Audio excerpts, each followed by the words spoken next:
강림주일로 지킵니다. 뭔가 앞에 바뀐 게 있는 것 같지 않습니까?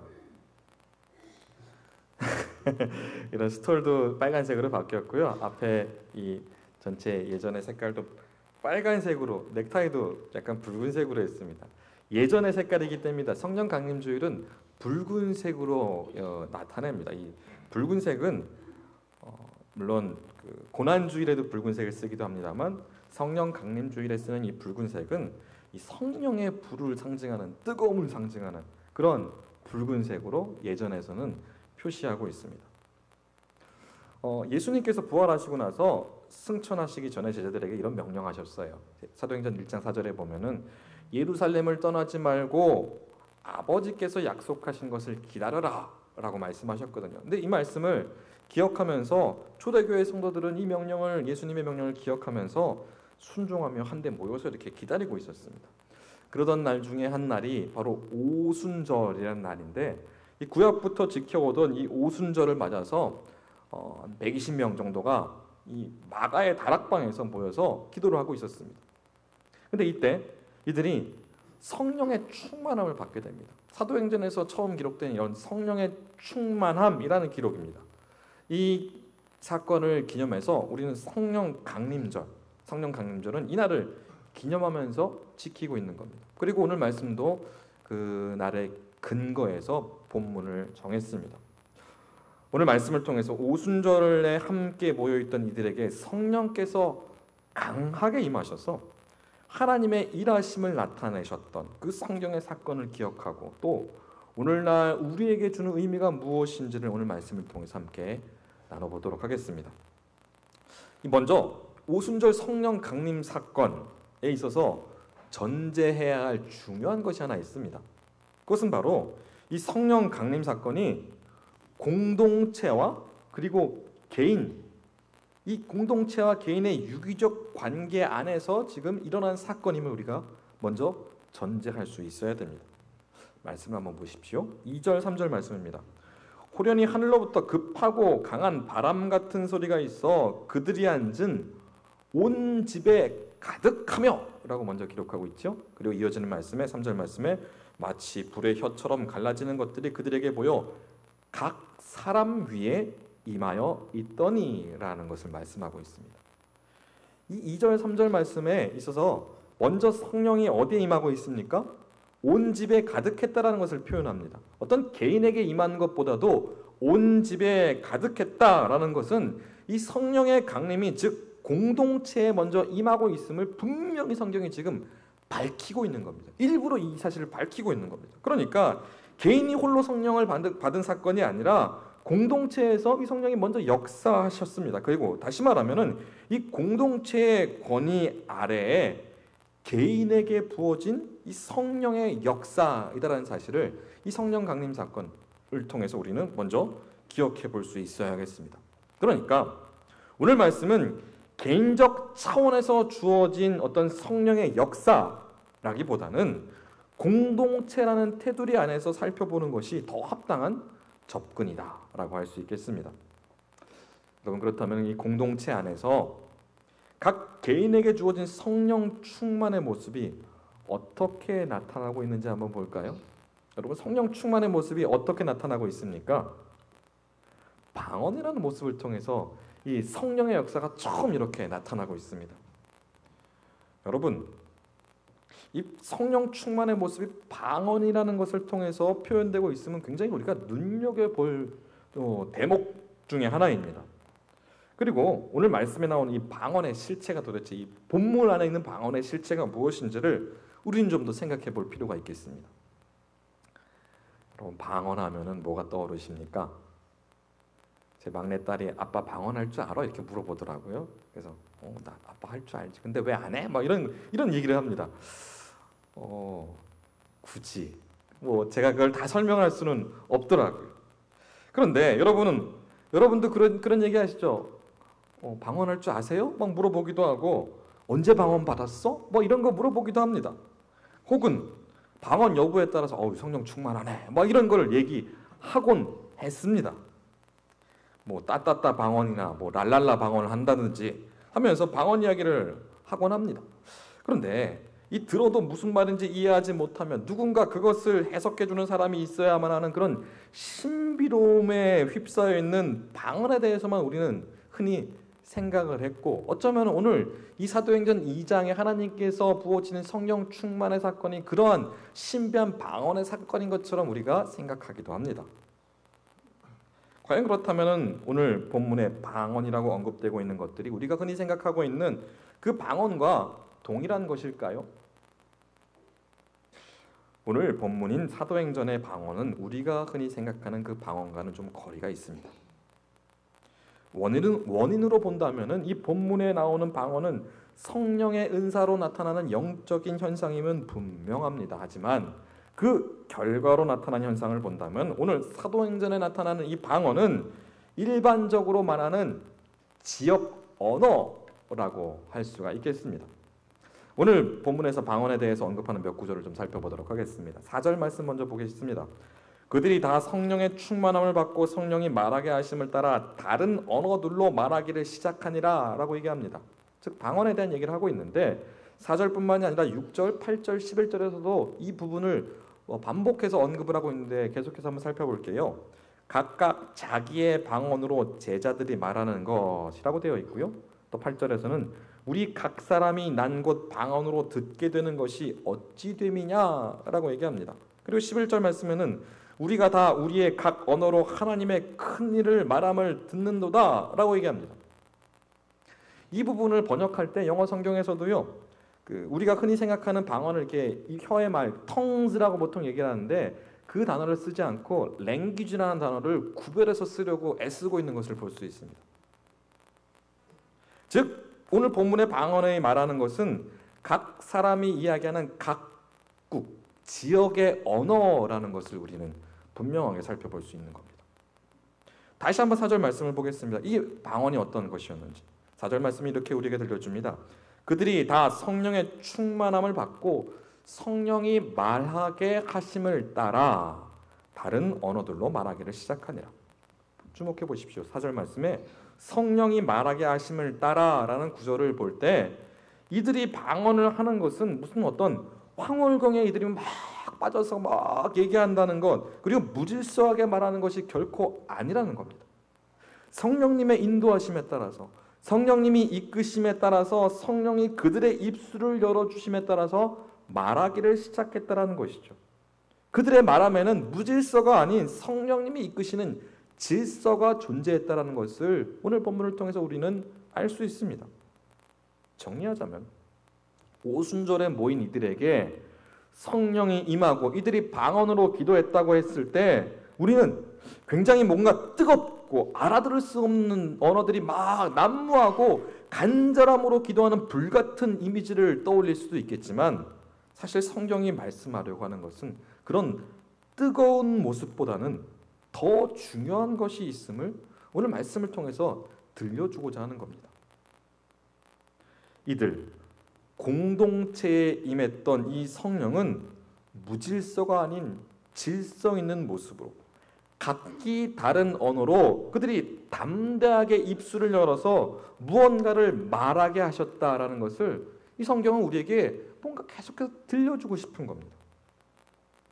왜 성령의 역사가 굳이 방언이라는 방법을 통해서 나타나게 하셨을까요?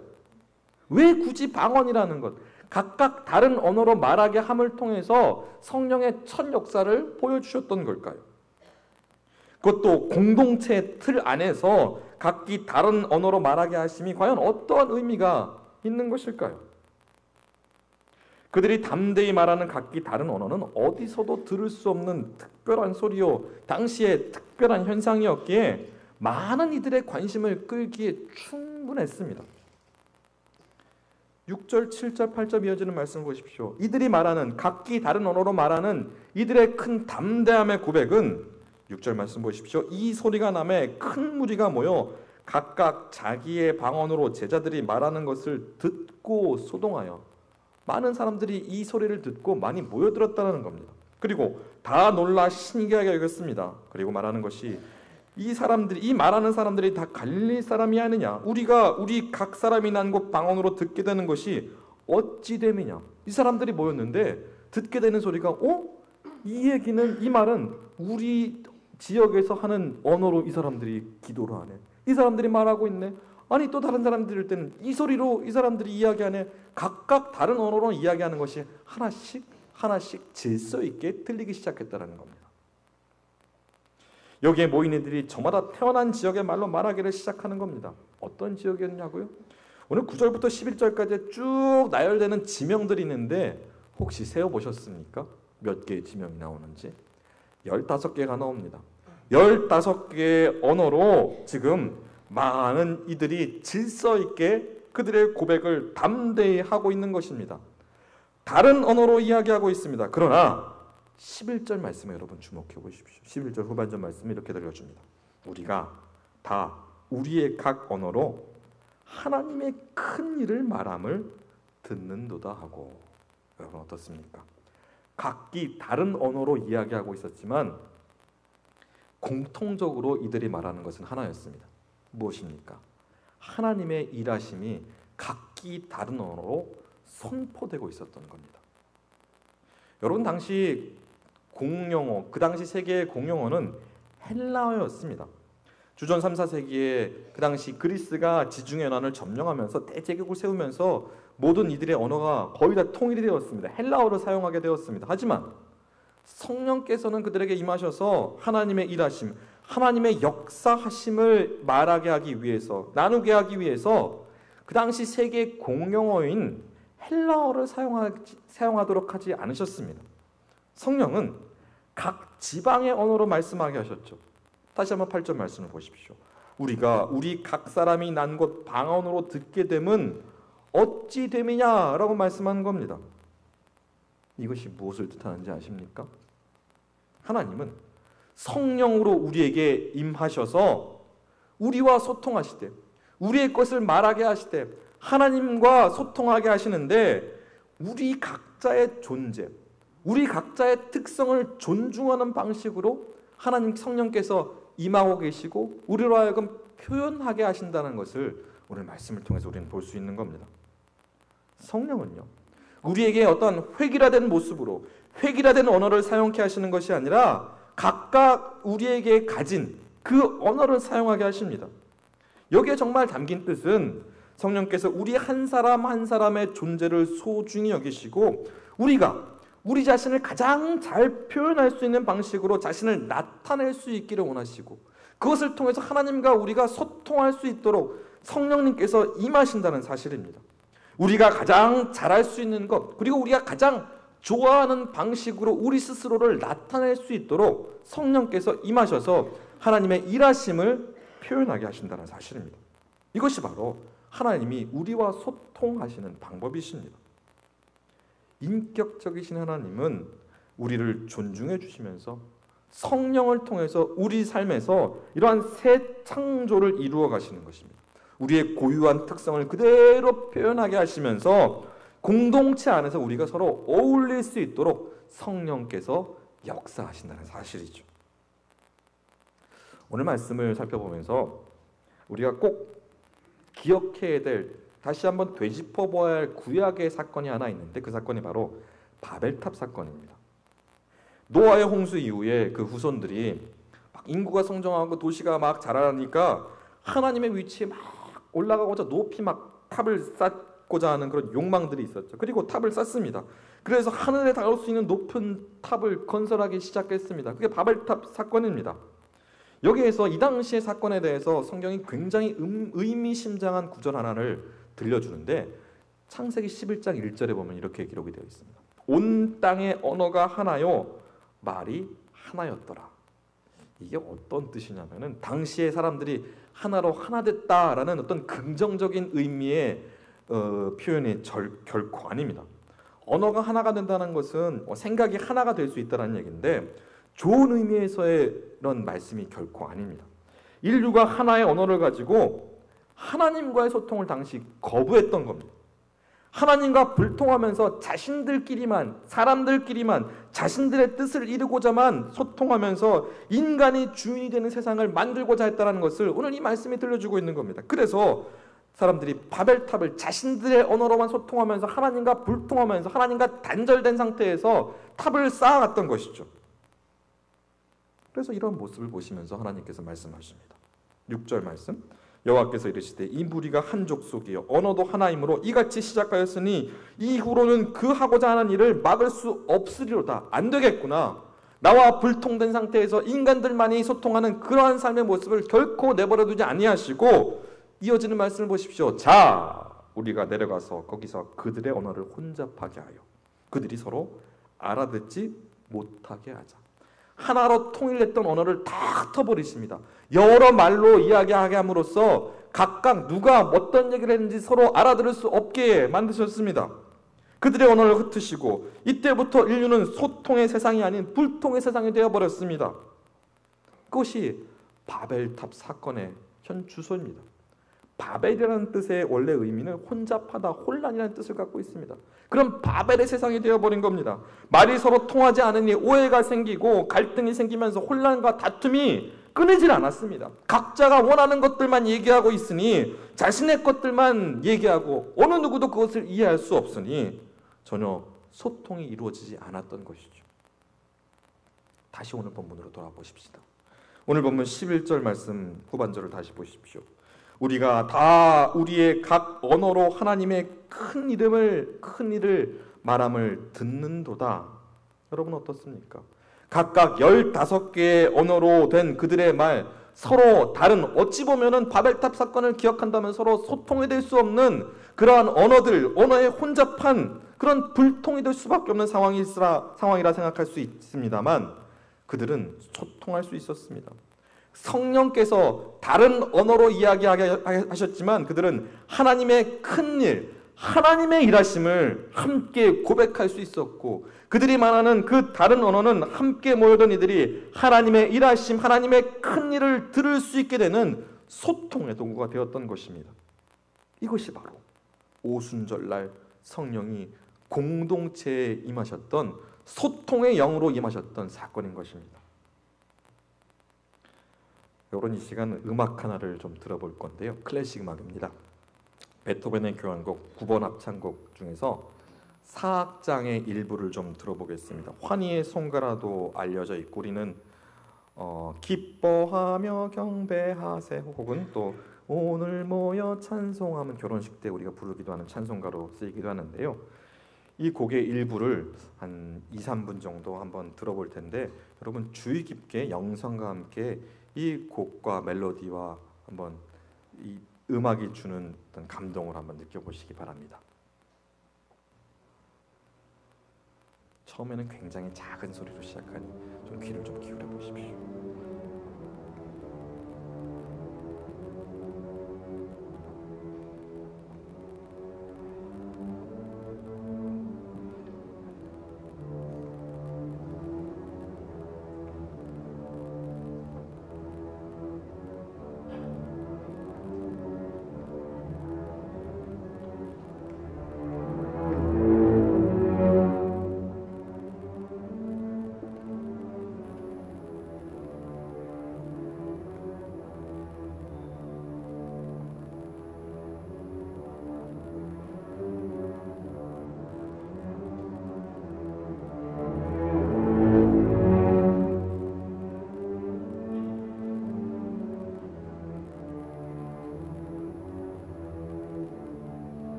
여러분 어떠셨습니까?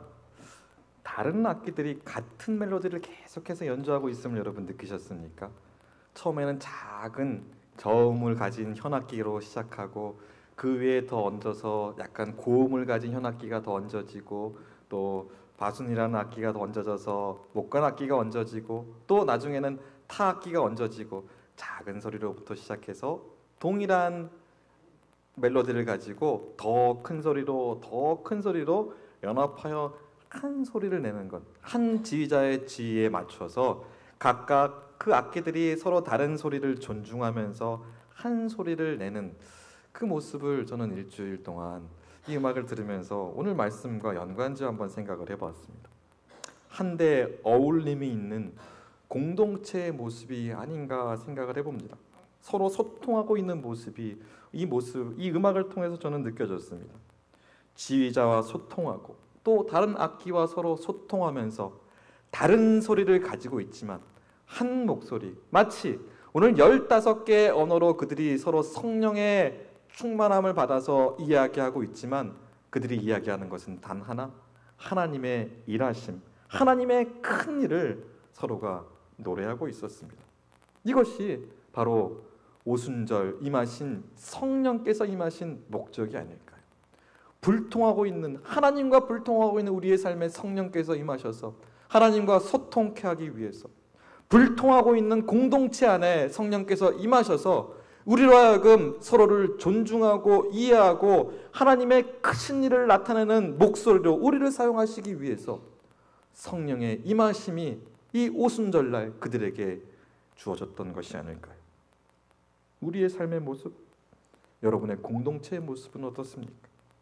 언어의 혼란으로 불통이 되어버린 관계 속에서 혼돈과 아픔이 있었던 바벨탑의 모습, 혼란과 혼돈의 모습으로 하나님 앞에서 공동체 안에서 살아가고 계십니까?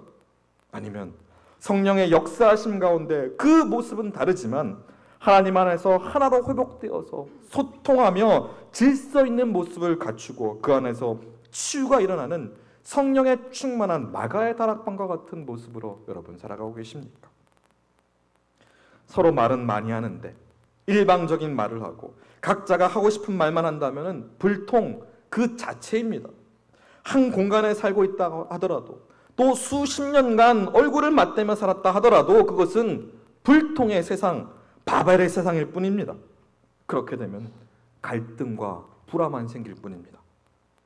오늘 성령 강림 주일, 성령께서 각기 다른 언어로 하나님의 크신 일을 말하게 하신 사건을 오늘 말씀을 통해서 우리에게 주신 것은 분명 큰 의미가 있다고 봅니다. 하나님께서 하나님과 나 사이에 막혀있던 불통의 관계를 성령을 통해서 성령, 소통의 영을 우리에게 허락하여 주셔서 하나님은 소통으로 하나님과 소통하는 관계에 놓이기를 원하고 계심을 여러분 기억하십시오. 나를 가장 존중하는 방식으로 내가 말하게 하시고 내가 표현하게 하심으로 하나님의 일하심에 우리를 참여케 하심을 여러분 기억하시기 바랍니다. 그리고 그 성령의 역사가 내 삶을 통해서 일어날 수 있기를 갈망하시기를 간절히 바랍니다. 또한 성령의 강력한 임하심은 공동체를 통해서 일하심을, 공동체를 통해서 일어나고 있음을 여러분 기억하십시오. 서로 다른 모습과 다른 언어로 우리는 표현하고 우리는 다른 언어로 다른 생각으로 말하지만 하나님의 큰 일을 증거하도록 우리를 이 공동체에 한 사람 부르셨음을 기억하십시오. 그리고 우리를 사용하고 계십니다. 공동체로 모인 우리의 모습을 서로 헤아리고 둘러보십시오. 각자 다른 말과 다른 행동이지만 성령의 임하심은 우리를 온전히 소통케 하시며 흩어진 자들을 모으셔서 하나님의 크신 일을 감당케 하실 것입니다. 간절히 바라기는 우리가 늘 성령 충만한 모습으로 가정에서도 또 교회에서도 또 우리의 모든 삶의 자리에서도 불통의 자리가 아닌 소통의 자리에 성령의 충만함으로 서서 평화의 도구로 우리 모두가 쓰임 받으실 수 있기를 주님의 이름으로 간절히 축원합니다. 기도하겠습니다. 하나님 아버지 감사합니다. 성령 강림주일 성령의 충만한 임하심을